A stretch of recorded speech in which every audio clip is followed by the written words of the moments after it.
Hello dear student, welcome. तो contract account का भी हम लोग सम सॉल्व कर रहे हैं, जैसे आपको एग्जाम में आएगा, राइट। ये बोर्ड का ही सम है, यूनिवर्सिटी का ही सम है।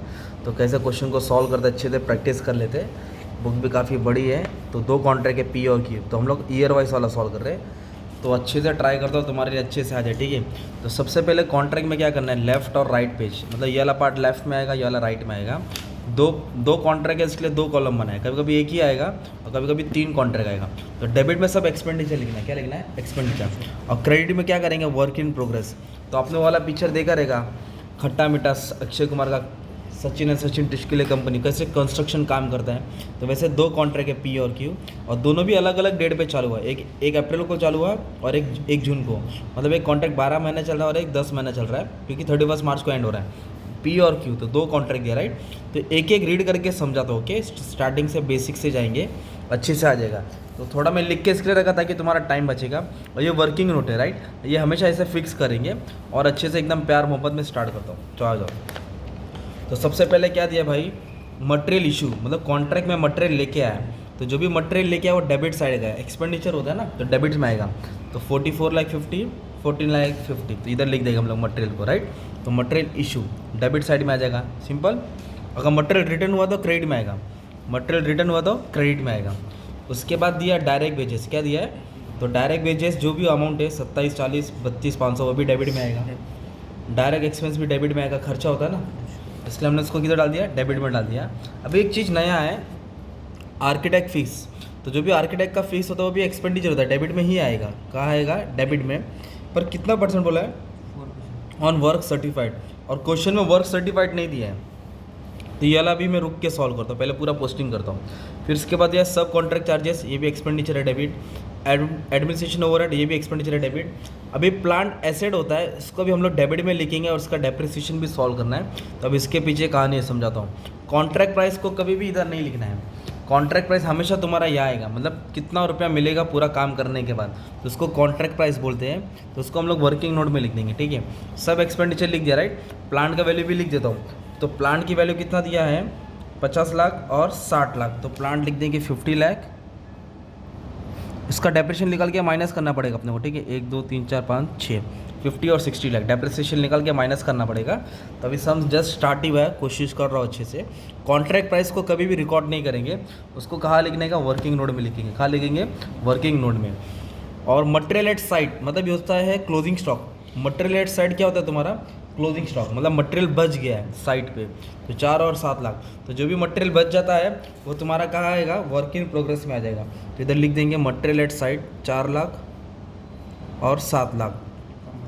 हाँ, फिर उसके बाद एक वर्ड बोला है मटेरियल रिटर्न्स, मतलब जो माल लाया था उसमें कुछ ख़राब निकला, बेकार हुआ, तो रिटर्न्स किया। तो मतलब मटेरियल जा रहा है, तो मटेरियल जा रहा है वो किधर आएगा, क्रेडिट में आएगा। 30,000 और 1 लाख दिया, तो हमने इसको क्रेडिट में लिख दिया, राइट। ये बेसिक पोस्टिंग था, इतना पोस्टिंग का मार्क्स तो मिलेगा। एक्सपेंडिचर डेबिट में लिखेंगे। प्लांट को इधर लिखा है, प्लांट को इधर लिख के डेप्रिसिएशन सॉल्व करना पड़ेगा। तो प्लांट की वैल्यू है 50 लाख और प्लांट की वैल्यू है 60 लाख। तो अभी जब रीड करेंगे डेप्रिसिएशन सॉल्व कर देंगे, वो भी हो जाएगा। अभी हमको ज़रूरत था, इधर एक वर्ड था कैश रिसीव। कैश रिसीव को भी ना कॉन्ट्रैक्ट अकाउंट में शो नहीं करने का रहता है, कैश रिसीव को भी हम लोग वर्किंग नोट में लिखेंगे। तो एक कॉन्ट्रैक्ट प्राइस और कैश रिसीव किसके पार्ट में आएगा, वर्किंग नोट में आएगा। इधर लिख के मतलब नहीं है। तो कैश रिसीव का अमाउंट दिया है अपने को, क्वेश्चन बुक आगे पीछे ना तो थोड़ा डिस्टर्ब हो रहा है, ट्राई कर रहा हूँ। तो कैश रिसीव का अमाउंट दिया है, that is 90 lakh and 1,44 lakh. It is given to us, okay. तो मैंने वो यहाँ लिख दिया। अब कैश रिसीव दिया है पर अपने को वर्क सर्टिफाइड नहीं दिया ना। वर्क सर्टिफाइड कैसा दिया है, जो कैश रिसीव है ना इस 80% ऑफ वर्क सर्टिफाइड, मतलब ये 90 लाख है ना वो कैश रिसीव है और वो 80% है। तो वर्क सर्टिफाइड अपने को ढूंढना है। तो कैसे सॉल्व करेंगे, तो cash receive is equal to 80% of work certified. 80% मतलब 80/100। वर्क सर्टिफाइड अपने पास तो नहीं है, पर कैश रिसीव का अमाउंट है ना, कितना दिया है, पी कॉन्ट्रैक्ट का कैश रिसीव 90 लाख। कितना दिया है, 90 लाख। तो ये 80% है, अपने को कितना चाहिए, 100%। तो कैसे सॉल्व करेंगे, 90 लाख को इंटू 100 करेंगे और डिवाइड बाय क्या करेंगे, 80 करेंगे। तो जब इसको सॉल्व करेंगे तो आपको 1,12,50,000 मिलेगा। ये तुम्हारा क्या हो गया, माने में वर्क सर्टिफाइड। ये क्या हो गया, वर्क सर्टिफाइड 1,12,50,000। इसका 80% कैश रिसीव था, ओके। तो वैसे हम लोग को क्यू का भी सॉल्व करना पड़ेगा। तो 80% है वर्क सर्टिफाइड का। और कितना अमाउंट था 1 करोड़ 44 लाख, 1 करोड़ 40। तो अभी हम लोग कैसे सॉल्व करेंगे, इधर लिखिए 1 करोड़ 44 लाख है ना, क्या करेंगे इंटू 100 डिवाइड बाई 80, इंटू 100 और डिवाइड बाई 80 कर देंगे। तो इसको सॉल्व कर देंगे तो 1 करोड़ 80 लाख आ जाएगा, 1 करोड़ 80 लाख। ये अपना हो जाएगा वर्क सर्टिफाइड।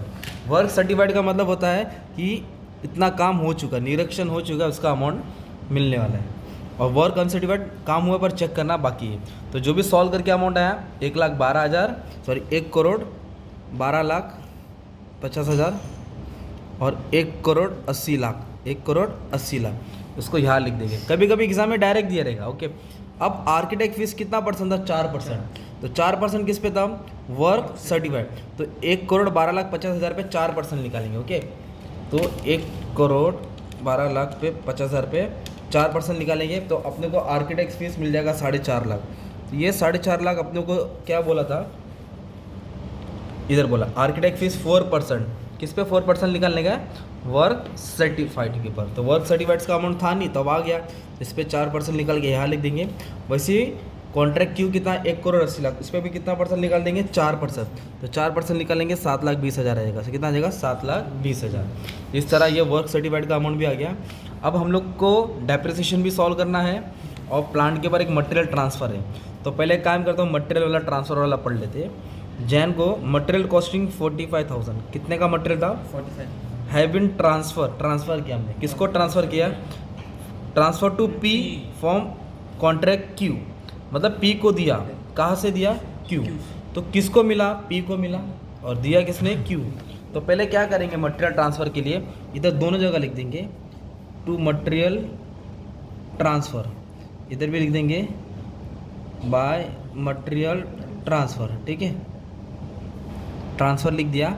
अब जिसको मिला उसको डेबिट करेंगे और जो दे रहा वो क्रेडिट करेंगे। तो ट्रांसफ़र टू कॉन्ट्रैक्ट पी, तो किसको मिला, पी को, तो पी के डेबिट के कॉलम में आएगा। कितना अमाउंट था 45,000, तो डेबिट में लिख देंगे। और दिया किसने, क्यू, तो क्यू को किधर आ जाएगा, क्रेडिट साइड। जो माल दे रहा है उधर उसके क्रेडिट में आएगा और जिसको मिला उसको डेबिट कर देंगे। तो ये कौन सा था, मटेरियल कॉस्टिंग वाला एडजस्टमेंट था, राइट। अभी तो डेप्रिसिएशन बोला कितना परसेंट, 20%। तो 20% प्लांट पे डेप्रिसिएशन निकालना पड़ेगा। तो प्लांट का वैल्यू तो इधर लिख दिया, राइट। अब डेप्रिसिएशन के करके जो वैल्यू आएगा उसमें तो माइनस करके हाल डालेंगे। तो प्लांट कितना है, 50 लाख का है, प्लांट कितना है, 50 लाख का। और 20% बोला है तो 20/100। और ये कॉन्ट्रैक्ट कभी खरीदा था, मान ली मैं अप्रैल में खरीदा था, कभी खरीदा था, और ईयर एंड होता है 31 मार्च को, कभी होता है। तो पूरा कॉन्ट्रैक्ट कितना महीना चला, 12 महीना। कितना महीना चला, तो 12 महीना। तो इसके बाद डेप्रिसिएशन निकाल देंगे 12 महीने का, तो 10 लाख आ जाएगा। कितना आ जाएगा डेप्रिसिएशन, 10 लाख। तो 50 लाख का प्लांट था, 20% डेप्रिसिएशन इंटू 12 डिवाइड बाई 12, तो सॉल्व किया तो 10 लाख आया। तो प्लांट की वैल्यू कितनी थी, 50 लाख, प्लांट की वैल्यू कितनी थी 50, और डेप्रिसिएशन कितना है 10 लाख। तो 50 लाख में से 10 लाख गया तो 40 लाख प्लांट की क्लोजिंग वैल्यू हो जाएगी। उसको बोलेंगे रिटर्न डाउन वैल्यू, क्या बोलेंगे, रिटर्न, मतलब डेप्रिसिएशन माइनस करने के बाद। तो वापस अभी हम लोग को प्लांट का डेप्रिसिएशन निकालना पड़ेगा, किसके लिए निकालना पड़ेगा, क्यू। तो क्यू का कितना था वैल्यू, 60 लाख, क्यू की वैल्यू कितनी थी 60 लाख। डेप्रिसिएशन कितना परसेंट था, 20%। अब ये कॉन्ट्रैक्ट कभी चालू किया मालूम है, हम लोगों ने कॉन्ट्रैक्ट स्टार्ट किया जून और ईयर एंड होता है मार्च। तो जून से मार्च गिनेंगे तो 10 महीना होता है। ये कॉन्ट्रैक्ट 10 महीना चला, तो 10 महीने के हिसाब से इसके ऊपर क्या निकालेंगे, डेप्रिसिएशन। तो इसके ऊपर भी सॉल्व करके 10 लाख आ रहा है। कितना आ रहा है, 10 लाख। सॉल्व करके 10 लाख आया। ओके, तो प्लांट इधर कितना था, 60 लाख का, 1 2 3 4 5 60 लाख का प्लांट था। और उसमें तो क्या किया, 10 लाख क्या किया, माइनस किया। तो फिर इधर क्लोजिंग वैल्यू हो जाएगी 50 लाख। क्लोजिंग वैल्यू कितनी हो जाएगी, 1 2 3 4 5 6। सिंपल। तो ये हमने डेप्रिसिएशन का भी सॉल्व कर दिया, राइट। अब इसके बाद अपने को क्या करने का, नोशनल प्रॉफिट निकालने का, प्रॉफिट और लॉस निकालने का। एक सेकेंड जरा पेन चेंज कर दूँ, चल। तो अभी आई शपथ थक गया रे। तो बैलेंस करेंगे इसको, उसको पहले सॉल्व करेंगे, राइट। तो क्या हो रहा है मालूम है क्या, जो पी कॉन्ट्रैक्ट है ना उसमें लॉस हो रहा है, पी कॉन्ट्रैक्ट में क्या हो रहा है, लॉस। तो फिर ये डेबिट वाला ज़्यादा है, ये पी का डेबिट का अमाउंट कुछ इतना आ रहा है, 1 करोड़ 78,99,000। ये ज़्यादा अमाउंट निकला, 1 करोड़ 78,99,000। और ये कितना है मालूम है, मतलब कितना शॉर्टेज हुआ, ये 1.5 लाख, ये 1.5 करोड़ है सपोज। तो शॉर्टेज हुआ इधर, कुछ लॉस हुआ लोगों का। तो कितना लॉस हुआ, 22,19,000। तो जो भी लॉस होता है इसका हिसाब किताब नहीं आएगा, सीधे लिखेंगे प्रॉफिट एंड लॉस और लॉस लिख के छोड़ देंगे। मतलब लॉस हो तो खुश हो जाने का, ज़्यादा कैलकुलेशन नहीं है। पर जो कॉन्ट्रैक्ट क्यों है ना उधर प्रॉफिट हो रहा है, क्या हो रहा है उधर, क्योंकि ये टोटल ज़्यादा है, ये ज़्यादा है, ये कुछ है 2,38,00,000, 2 करोड़ कितना है 38 लाख, और ये कुछ 2,20,00,000 है। तो क्रेडिट वाला ज़्यादा हुआ, तो ये ज़्यादा होगा मतलब प्रॉफिट होगा। तो प्रॉफिट को क्या करके लिखेंगे, नोशनल प्रॉफिट। क्या करके लिखेंगे, नोशनल प्रॉफिट। मतलब वो एक्चुअल प्रॉफिट नहीं है, उसमें तभी अपने को निकालना पड़ेगा। तो ये टोटल कितना आ गया दोस्त, 2,38,45,000। तो दोनों तरफ ज़्यादा लिखेंगे, 2,38,00,000 मतलब ये पूरे टोटल में से ये सब क्या किया हमने, माइनस किया। तो अपने को आंसर मिला 37,89,800। ये हो गया नोशनल प्रॉफिट। क्या हो गया ये, नोशनल प्रॉफिट। ये प्रॉफिट को उठा के क्या करेंगे, नीचे कैरी फॉरवर्ड करेंगे, एक अलग से अकाउंट बना देंगे, तो इधर लिखेंगे 37,89,800। टोटल इधर ही डाल दो, 37,89,800, 37,89,800। अभी इधर हम लोग चेक करेंगे इसको कितना मिलेगा कितना नहीं मिलेगा। जो मिलेगा वो प्रॉफिट एंड लॉस रहेगा, और जो नहीं मिलेगा वर्क इन प्रोग्रेस। क्या रहेगा वो, वर्क इन प्रोग्रेस। तो डिपेंड करता है कि उसने कितना परसेंट काम किया है ना। तो फिर वर्किंग नोट अभी स्टार्ट हो रहा तुम्हारा। तो वर्किंग नोट में सबसे पहले क्या लिखेंगे, वर्क सर्टिफाइड। क्या लिखेंगे, तो वर्क सर्टिफाइड है ना इसका 1,12,50,000, और इसका कितना है 18 लाख, 1,80,00,000, सॉरी क्या यार बोलते हैं 1,80,00,000। ओके, तो कितना परसेंट काम हुआ, कैसे फॉर्मूला इसका है, इसको इससे डिवाइड करेंगे इंटू 100 कर देंगे ना। 1,12,50,000 divide by contract price 2.5 crore into क्या कर देंगे 100। तो अपने को ना कॉन्ट्रैक्ट क्यू को सॉल्व ही नहीं करना है, क्योंकि इसमें लॉस हुआ है। क्या हुआ है, सॉरी कॉन्ट्रैक्ट पी को सॉल्व ही नहीं करना है, कॉन्ट्रैक्ट पी में क्या हुआ, लॉस हुआ है। तो करके कितना परसेंटेज है मतलब नहीं है, तभी हम लोग इसका परसेंटेज निकालेंगे कितना परसेंट काम किया है। तो 1.8 crore divide by 3 crore into क्या करेंगे 100, तो 60% है। कितना है 60%। मतलब जो कॉन्ट्रैक्ट क्यू है कितना परसेंट काम हुआ, 60%। तो अपने को सबसे पहले ये निकालने का है परसेंट ऑफ वर्क कंप्लीटेड। तो क्या किया हमने, 1,80,00,000 डिवाइड बाय 3 करोड़, तो कितना परसेंटेज आया 60%। तो उसने 60% काम किया है। तो आपको एक मैंने फॉर्मूला चार्ट दिखाया था, तो इसमें चार्ट है क्या नहीं क्या मालूम, हाँ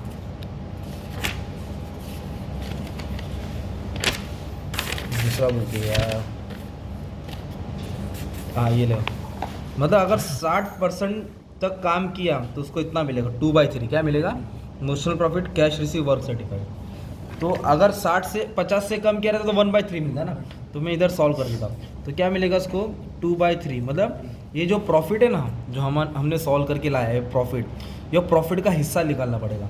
तो प्रॉफिट को नोशनल प्रॉफिट बोलते हैं। क्या बोलते हैं इसको, तो नोशनल प्रॉफिट को डिवाइड करेंगे 37,89,800, तो 2/3 लिखा नोशनल प्रॉफिट, और cash receive upon work certified. क्या आएगा, cash receive upon work certified. इसका फॉर्मूला ये 2/3 नोशनल प्रॉफिट कैश रिसीव और वर्क सर्टिफाइड। तो कैश रिसीव है क्यू का, कैश रिसीव कितना दिया देखो 1,44,00,000, और वर्क सर्टिफाइड कितना है 1,80,00,000, 1,80,00,000। तो अभी इसको हम लोग क्या कर देंगे, कैलसी में सॉल्व कर देंगे। जब कैलसी में सॉल्व करेंगे तो तुमको इतना आंसर मिलेगा 2,021,227। ठीक है, ये तुम्हारा आंसर आ जाएगा 2,021,227। मतलब उसको प्रॉफिट में से 37 लाख में से उसको इतना ही रुपया मिलेगा।